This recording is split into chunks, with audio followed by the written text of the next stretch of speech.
Una vez más, sean todas y todos bienvenidos a su curso de autoliberación espiritual. En esta oportunidad vamos a desarrollar el tema número 10 de nuestro curso, el cual lleva por título el Decálogo, es decir, los 10 mandamientos de la ley de Dios. ¿Qué son los 10 mandamientos de la ley de Dios? Pues resulta que este es el más justo, excelso y perfecto código de ética que ha existido, que existe y que existirá. Estatutos que, dicho sea de paso, jamás perderán su inmanente vigencia y que de hecho, hoy más que nunca, están en plena y absoluta vigencia. Cuando nosotros vemos un mundo lleno de tanta decadencia, de tanta degeneración, sumidos en un verdadero proceso de involución, no es muy difícil darse cuenta que en definitiva hace falta valores, hace falta mejorar las normas de conducta de nuestra sociedad, pero no con las leyes que impone el hombre, no, sino precisamente hace falta refrescar el conocimiento que hace milenios nos dejara el gran legislador Moisés, entregándonos las tablas de los 10 mandamientos. Si nosotros como individuo y como persona aprendemos a obedecer, a cumplir cada uno de ellos, obviamente primero tenemos que entender a qué se refiere y eso es lo que vamos a desarrollar en esta oportunidad, a qué se refiere cada uno de estos mandamientos. Sin duda alguna vamos a mejorar primero como persona, segundo como familia, tercero como sociedades, como naciones y sin duda alguna como, en este caso, como una sociedad planetaria. Pero es necesario, es en este caso indispensable que nosotros realmente logremos convertir en carne y en sangre desde el punto de vista de la conciencia cada uno de estos, digamos, de estos códigos extraordinarios que aparecen en el Decálogo y que tienen su fundamento y su sustento en el libro de Éxodo, en el Deuteronomio, en el libro de Mateo, entre otros libros del Nuevo Testamento, incluyendo el libro de Romanos. Si nosotros vamos y estudiamos lo que es la introducción o las primeras frases que nos entrega la Sagrada Escritura en el libro del Deuteronomio, pues ahí nosotros vamos a encontrar lo que son las enseñanzas que nos entregó Moisés en su momento. Pero fíjate que vale la pena resaltar que en Deuteronomio 5, versículo 3 dice, no con nuestros padres hizo Jehová este pacto, sino con nosotros, todo lo que estamos aquí hoy vivos. Si bien esto se dijo hace miles de años atrás, repito, hoy más que nunca mantiene su vigencia, su presencia y, por qué no decirlo, su urgencia en cuanto a lo que es la práctica de cada uno de estos mandamientos. Entonces, rápidamente vamos a hacer una síntesis de cada uno de ellos para, en este caso, poder entender y comprender un poquitico más a qué se refiere cada uno de los 10 mandamientos. El primer mandamiento de la ley de Dios, si nos vamos al libro de Éxodo, el libro del Deuteronomio, pues nos dice que Él es un Dios celoso, fuerte, que no acepta dioses ajenos delante de Él, etcétera, etcétera, etcétera. Cuando le preguntan a nuestro Señor Jesucristo cuál es la mejor o la mayor de las leyes, Él le respondió a sus discípulos que por sobre todas las cosas, la primera ley es amar a Dios por sobre todas las cosas, valga la redundancia, y al prójimo como a ti mismo. Amar a Dios por sobre todas las cosas y al prójimo como a ti mismo. Esto nosotros lo conseguimos en el libro de Mateo, capítulo 22, del 36 al 40. Del versículo 36 al versículo 40 está sustentado bíblicamente este primer mandamiento. Amar a Dios por sobre todas las cosas y al prójimo como a ti mismo. Pero lamentándolo mucho para nosotros, y muchas veces incluso lamentándolo mucho por nuestros hijos y por nuestras descendencias, nosotros hemos aprendido a amar al Dios dinero, al Dios negocio, al Dios trabajo, al Dios de lo que sea. Y siempre al Padre Celestial lo hemos venido como que desplazando en cuanto a lo que son nuestros más perentorios intereses. Lamentándolo mucho es así. Hoy, al igual que antes, la inmensa mayoría de los seres humanos se arrodillan ante el becerro de oro, simbolizado en el dinero, ¿verdad? Simbolizado en las riquezas, simbolizado en todo lo que son las formas de intercambio financiero que nos permiten a nosotros tener una mejor calidad de vida, entre comillas. Lamentándolo mucho, esa es una realidad. Eso sin hablar de la cantidad de formas pseudo religiosas que desplazan al Padre Celestial, que desplazan al Todopoderoso en una literal y descarada práctica satánica. Terrible, terrible. Y más difícil todavía es amar al prójimo como a nosotros mismos cuando no hemos vuelto una humanidad espantosamente egoísta. Una humanidad que de pronto, si alguien se desmaya en una vereda de cualquiera de nuestras ciudades, difícilmente nos detenemos a ver qué le pasó a ese caballero o a esa dama que tuvo un desmayo. Una sociedad en la cual se sube una señora embarazada dentro de un autobús particular y difícilmente se levanta el hombre, se levanta el joven o el niño a darle el puesto a esa mujer embarazada, y en donde la mayoría de los casos quien le cede el puesto resulta siendo también otra dama. Entonces, fíjate, esta descomposición social terrible resulta del hecho de nosotros no saber, no conocer a Dios, no saber dónde está, dónde buscarlo, simplemente por tener una teoría de que, bueno, Dios está allá arriba en los cielos, muy, pero muy lejos de mí. Dicen los grandes sabios de la luz que Dios es tan cerca, pero está tan cerca, pero tan cerca de nosotros, que lo único que nos separa de Él es la mente, absolutamente más nada. Que lo único que nos separa del Padre Celestial es la mente, porque Dios es divino, inmortal, sabio, omnipotente. Es decir, que está presente en todas las cosas, en el aire, en el agua, en la tierra, en el mar.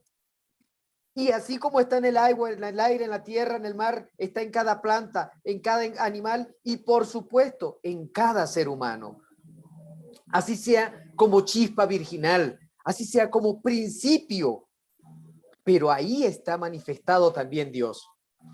Fíjense que es tan extraordinario aquello que cuando nosotros aprendemos a identificar la presencia de Dios en nuestro prójimo, pues obviamente aumenta el respeto, aumenta la empatía, aumenta la caridad, aumenta el don de gente entre nosotros como seres humanos, y en consecuencia de manera progresiva se puede expresar ese amor hacia nuestro prójimo, que no es más que la humanidad, porque nuestro prójimo no es precisamente mi hermano de sangre o mi amigo, el partner, como le dicen por allí, o el vecino. No, es toda la humanidad. A eso se refería nuestro Señor Jesucristo cuando decía amar al prójimo como a nosotros mismos. Pero resulta que gracias al diabólico ego, primero estamos nosotros, segundo, tercero, cuarto, décimo, vigésimo, trigésimo, primero nosotros, y si acaso queda algo por allí, nuestro prójimo. Eso delata, denuncia un terrible divorcio entre nosotros y el Padre Celestial. Si queremos empezar a amar a Dios, al omnipotente que no le podemos ver, vamos a empezar a amar su expresión a través de la vida. Por algo nuestro Señor Jesucristo dijo, yo soy el camino, la verdad y la vida. Y allí donde haya vida, ahí está la expresión del Cristo universal y cósmico. Y bien nos dijo nuestro Rey, quien me ha visto a mí, ha visto al Padre. Punto. En ese sentido, nosotros podemos empezar a cumplir con este primer mandamiento. Y mire lo que son las cosas. Hay una promesa, porque nuestro Padre Celestial dice que quien ayuda al más pequeño de sus hijos, lo ayuda a él, y obviamente tendrá una retribución extraordinaria y maravillosa. Palabras más, palabras menos, pero eso es parte de una de las promesas del bendito cuando aprendemos a cumplir con este primer mandamiento de la ley de Dios. El segundo mandamiento, extraordinario, nos dice no tomar el nombre de Dios en vano. Pero resulta que nosotros, los seres humanos, incluso para decir nuestras mentiras, juramos y ponemos a Dios por testigo. Tomando el nombre de Dios en vano, perdón. Lo cual es espantoso, lo cual obviamente es un adefesio, lo cual es un sacrilegio ante los ojos de Dios, porque nosotros no podemos estar colocando en un partido de fútbol, de béisbol, de baloncesto, hablando de política o hablando de cualquier nimiedad. Nosotros no podemos estar colocando a Dios por testigo, ¿ve? No al Padre Celestial, no al Rey de Reyes, ni mucho menos al Espíritu Santo, no. Se nos ha dicho no tomar el nombre de Dios en vano, pero cómo nos gusta para que nos crean, ¿verdad? Y para, en este caso, afirmar lo que queremos afirmar, cómo nos encanta jurar por este, mire, por este puñado de cruces. Hasta ahí llega la inconsciencia de nosotros los seres humanos. Hasta ahí llega, digamos, esa tremenda, a ver, es que realmente hay que tener, entre comillas, un gran descaro para tomar el nombre de Dios en vano por cualquier tontería, por cualquier cosa tan banal como las que le acabo de nombrar. Y fíjate que decía nuestro Señor Jesucristo en el libro de Mateo 5:37, pero vuestro hablar sea así o no, porque lo que es más de allí, de mal procede. Nosotros como humanidad, en medio de la involución y la degeneración en la cual hemos caído, ya perdimos nuestra palabra. Antes, cuando un hombre daba su palabra, ese era un documento firmado. Eso valía más que cualquier documento. Eso realmente tenía valor, pero ahora nosotros, pues obviamente, por desconocimiento, ya no le damos el justo valor que debería tener nuestra palabra cuando afirmamos o cuando negamos algo. Lo cierto es que se nos ha dicho que no debemos tomar el nombre de Dios en vano porque eso trae sus consecuencias. Más bien, cuando nos vamos al Padre Nuestro, dice, santificado sea tu nombre. Nuestro deber es santificar el nombre del Padre Celestial. Pero cuando estamos tomando el nombre de Dios en vano, pues obviamente estamos haciendo todo lo contrario. Y si en vez de santificar el nombre de nuestro Padre, lo tomamos para nuestro juego, para nuestras simples y banales tertulias, o para simplemente, bueno, no sé, afirmar lo que se nos haya ocurrido en un momento determinado a afirmar, eso tiene su consecuencia, ¿ve? Y después decimos, pero ¿por qué Dios es malo? No. Esas son ideas que a veces nos han hecho creer a nosotros. Existe ley de causa y efecto. Todo efecto tiene una causa y toda causa tiene un efecto. La ley, ¿verdad? De causa y consecuencia. Cuando nosotros tomamos en vano el nombre de Dios, pues obviamente estamos trabajando para el maligno, para el patecabra. Y cuando nos toque pedir auxilio al Altísimo, porque estamos en una situación de pronto difícil, desesperada, agobiante, etcétera, como hemos hecho un hábito, el no tomar con la suficiente respeto y seriedad el nombre de Dios, pues es muy probable que ya nuestras plegarias no sean escuchadas. Entre muchísimas otras consecuencias que puede tener el hecho de faltar a este segundo mandamiento de la ley de Dios. El tercer mandamiento de la ley de Dios, interesantísimo también, extraordinario. Y fíjate que al igual que el primero y el segundo, nos ayuda a estar en un perfecto connubio, en armonía, en respeto, en honra con nuestra divinidad, con el Padre Celestial. Y en el tercer mandamiento se nos ha pedido santificar la fiesta. Pero no de la forma como normalmente lo hemos conceptualizado, que para santificar la fiesta tenemos que esperar el 25 de diciembre. O para santificar la fiesta esperamos el Viernes Santo o el Domingo de Resurrección. Santificar la fiesta va mucho más allá de una fecha en el calendario o en el almanaque. Va mucho más allá de, vamos a decirlo, ¿por qué no? De las fiestas, ¿verdad? Propias de las diferentes formas religiosas. va muchísimo más allá, pero muchísimo más allá. Porque santificar la fiesta, en este caso, se refiere no a una fiesta de calendario, no se refiere a un bonche, a una rumba, no, no, no, no, no. Se refiere a las fiestas del alma. Porque resulta que cuando un ser humano hace lo que están haciendo esas personas que ustedes están viendo en este instante en su pantalla, orando en familia, eso es santificar la fiesta. Y no necesariamente tienes que esperar hasta el Viernes Santo o para el domingo de cada semana. O no es solamente guardar el sabbat, ¿verdad? Porque realmente el séptimo día es el día sábado. No es solamente guardar ese día. Es estar, repito, de manera constante y de instante en instante en una verdadera fiesta del alma, la cual únicamente se puede alcanzar a través de la oración constante, de la devoción, de la fe, de la mística, de la meditación, de sentir la presencia de nuestro Padre Celestial de momento en momento y de instante en instante. Eso sí es santificar la fiesta. Más allá de simplemente cumplir de manera tradicional, de manera mecánica y autómata, digamos, con algunas fechas, ¿verdad? Conmemorativa, de acuerdo a la tradición cristiana o a la tradición de cualquier religión. Entonces, santificar la fiesta está mucho más allá a lo que nosotros normalmente hemos entendido. Cuando hablamos del cuarto mandamiento, pues fíjate que es un mandamiento que hoy por hoy resulta escandaloso, de hecho, hablar de él. ¿Por qué? Porque de manera intencionada ha sido terriblemente manipulada y también por nuestra inconsciencia hemos caído en situaciones muy vergonzosas como seres humanos. Me explico de otra manera. El cuarto mandamiento de la ley de Dios dice honrar a padre y a madre. Y cuando estamos hablando de honrar a padre y a madre, nos estamos refiriendo al Padre celestial, al Padre todopoderoso y a la Madre divina. Pero lamentándolo mucho, los intereses y las culturas milenarias paternalistas a propósito excluyeron la expresión de Dios como el eterno femenino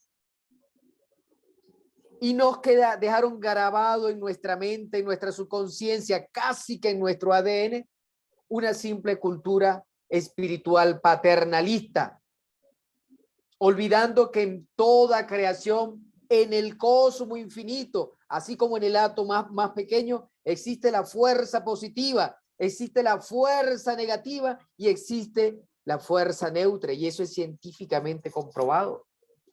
Desde la más infinitesimal expresión de la materia hasta lo más extraordinariamente grande, se expresan esas tres fuerzas universales y cósmicas, pero los intereses de diferentes tipos, intereses, ¿verdad? Del hombre llevaron a borrar a Dios en su eterno femenino de lo que es, digamos, nuestra cultura religiosa. Pero eso no se queda ahí.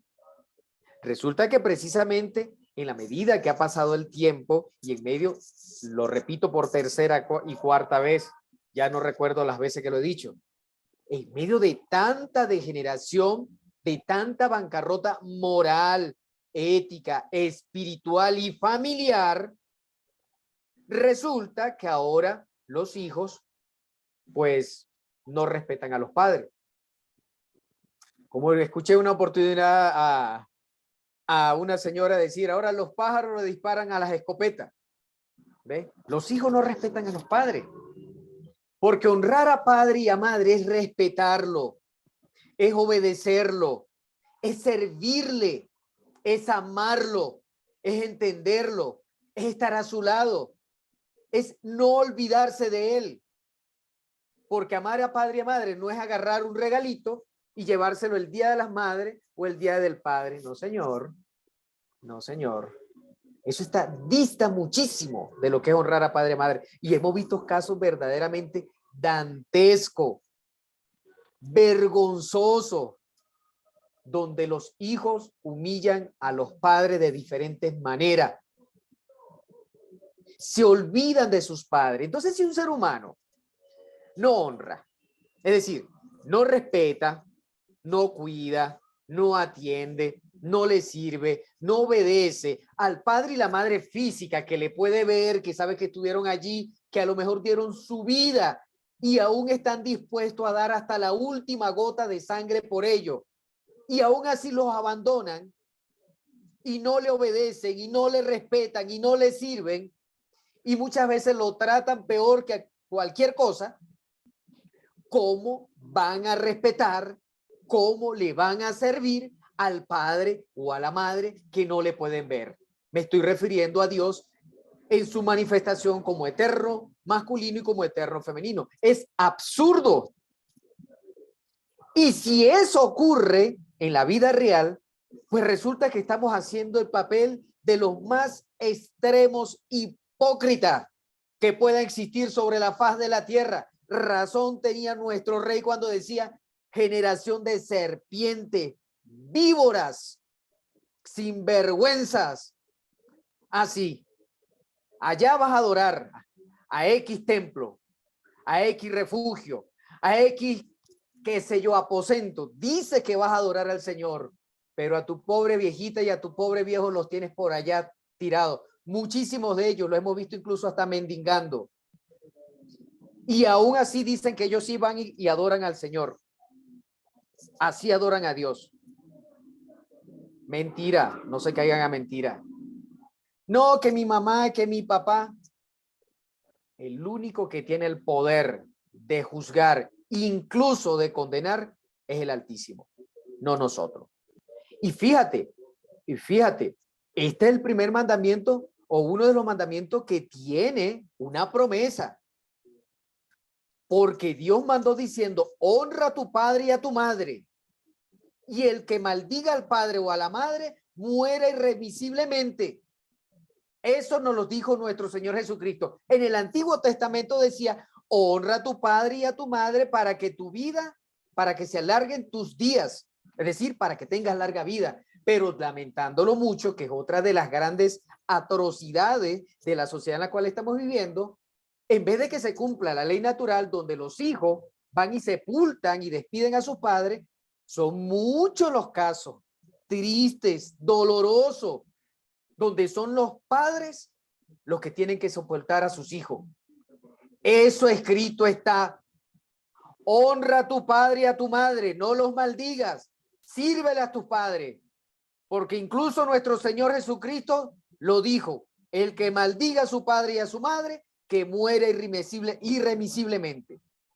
Entonces, señores, esto no es un juego, y esto lo vivimos y esto lo conoce nuestra sociedad. Pero resulta que eso estaba escrito de hace milenios, pero pasa desapercibido por cada una de nuestras mentes. Y en ese sentido, ¿verdad? Hablando de muerte, el quinto mandamiento, pues, ¿qué es lo que nos dice? No matarás, punto. No matarás. Ahí no dice no matarás seres humanos. Simplemente no matarás, porque quitar la vida a un ser humano o quitar la vida a un gato, a un perrito, eso es matar. Hay leyes de leyes, pero eso también es matar. Y existen múltiples formas a través de la cual nosotros podemos matar. Nosotros matamos a través del desaire. Nosotros matamos a una persona a través de la mentira. Nosotros matamos a una persona a través de la humillación. Matamos a la gente a través de las ofensas. Matamos a cualquier persona incluso a través de un gesto desatinado. Nosotros podemos matar el amor. Nosotros podemos matar la buena voluntad. Todo depende de nuestros actos, porque no solamente se mata con un cuchillo, con una espada, con una pistola, con una bomba bacteriológica, con armas bacteriológicas. No, hay muchas formas de matar al ser humano. Se mata a través de la esclavitud económica. Se mata a través de la ignorancia inducida. Óigame bien, a través de la ignorancia inducida también se mata. Mire, el maligno es tan astuto que tiene miles de formas de matar. Y no necesariamente es desencarnando en el acto a alguien o algún ser vivo, no. Miles de formas existen de matar. Y fíjate, ¿qué es lo que nos enseñó nuestro Señor Jesucristo? Para en este caso darle mayor sustento a lo que estamos hablando. Oíste que fue dicho a los antiguos, no matarás, y cualquiera que matara será culpable de juicio. Pero yo os digo, nos decía nuestro rey, o nos dice nuestro rey, que cualquiera que se enoje contra su hermano será culpable de juicio. Y cualquiera que diga necios hermanos será culpable ante el concilio. Y cualquiera que le diga fatuo quedará expuesto al infierno del fuego. Por eso les digo, existen miles y miles de formas a través de la cual nosotros matamos no solamente al hermano, a la hermana, al papá, a la mamá, a la esposa, al esposo, incluso a veces tanta nuestra inconsciencia que llegamos a matarnos a nosotros mismos. Sin darnos cuenta nos estamos suicidando.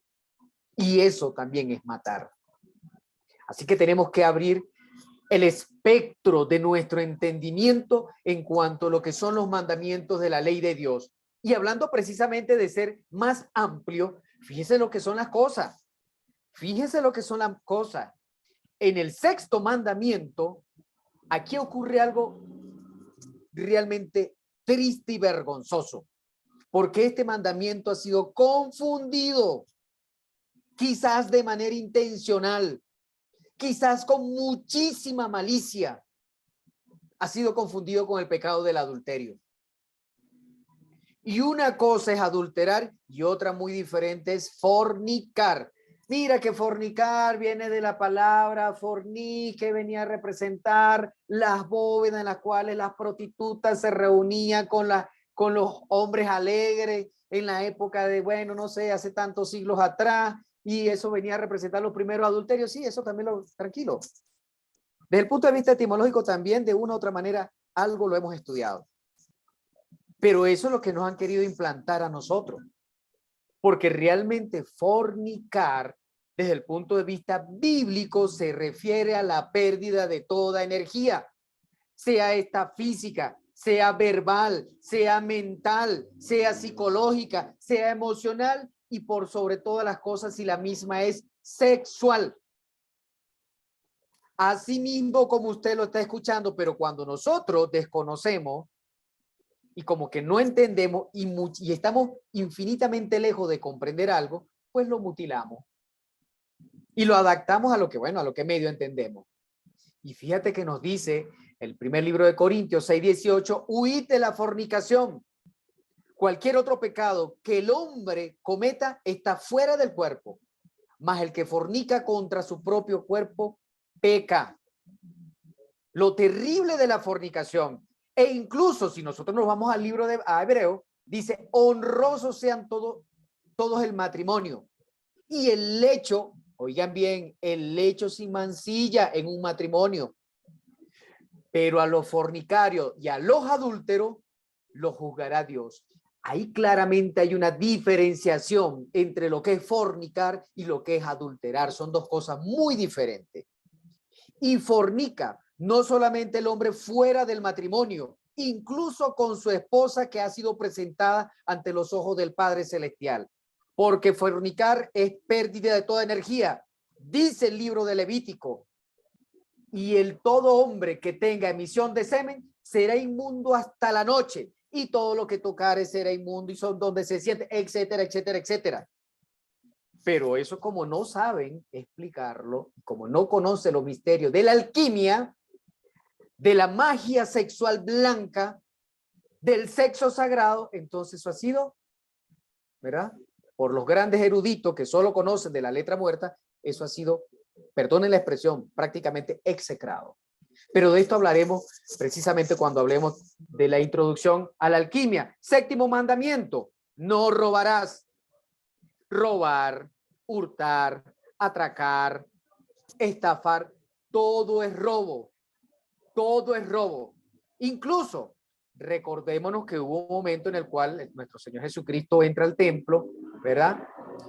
Y dice, escrito está, mi casa, casa de oración, será llamada, mas vosotros habéis hecho, en este caso refiriéndose obviamente a la casa de Dios, una cueva de ladrones, de delincuentes, de choro, que les gusta meterle la mano en el bolsillo al pueblo humilde, al pueblo honesto, al pueblo caritativo, y se inventan 50,000 malabares y acrobacias mentales para justificar el hecho de que le estén metiendo la mano en el bolsillo a la gente noble, de corazón puro y que está buscando su propia redención. Eso también es robar, y de eso sobran, especialmente Caifás se sobran. Siempre los líderes espirituales de la época son los que terminan crucificando al Cristo, gracias a los intereses, ¿verdad?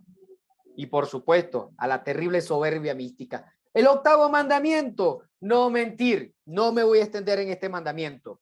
La verdad es el Padre, y el que miente le hace morcillas al diablo. Punto. Vosotros sois de vuestro padre el diablo, y los deseos de vuestro padre queréis hacer. Él ha sido homicida desde el principio y no ha permanecido en la verdad, porque no hay verdad en él. Cuando habla mentira, de suyo habla, porque es mentiroso y padre de toda mentira. El que le quiera servir al diablo, que siga diciendo mentira, le pertenece al diablo y punto. Por la verdad murió Cristo. Ahí no hay más nada que agregar. El noveno mandamiento, que fue confundido con el sexto. Adulterar es cambiar el sentido a todas las cosas.